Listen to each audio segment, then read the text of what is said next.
8 மாதங்களில் நடக்கவுள்ள உள்ளாட்சித் தேர்தலில் ஒரு மேயர் பதவியை கூட திமுகவால் ஜெயிக்க முடியாது என பேசிய அமைச்சர் ஆதவ் அர்ஜுனாவிற்கு உள்ளாட்சித் தேர்தலில் ஒரு மேயர் இடத்திலாவது தாவைக்கா வெற்றி பெற்றால் தான் ஒரு பக்க மீசையை எடுத்துக் கொள்வதாக திமுக அமைப்பு செயலாளர் RS பாரதி சவால் விடுத்துள்ளார்.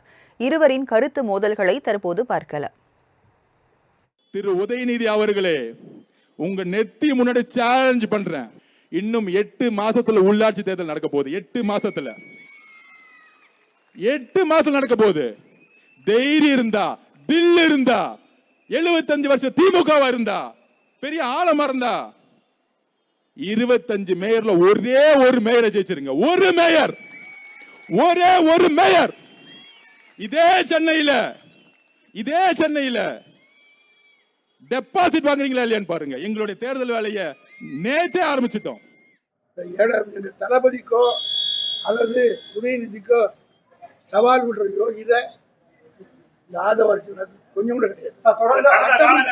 சொல்றாரு ஒரு தேர்தல் ஒரு மேயர் கூட வர முடியாது. வரலாறு தெரியாம பேசுறாரு. எம்ஜிஆரை விட பெரிய தலைவர் விஜயம் கிடையாது, மற்றவங்களும் கிடையாது. 84 எலெக்ஷன்ல நாங்க எதிர்கட்சியா கூட வரல, அங்கீகரிக்கப்பட்ட எதிர்கட்சியா கூட வரல. எம்ஜிஆர் இங்க தேர்தலுக்கே வராம அமெரிக்கால இருந்து ஜெயிச்சு ஆட்சியில் உட்கார்ந்தார்.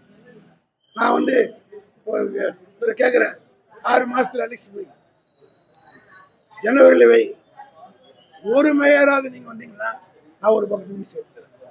அண்ணாமலை சவாலை ஏற்க தயாரா?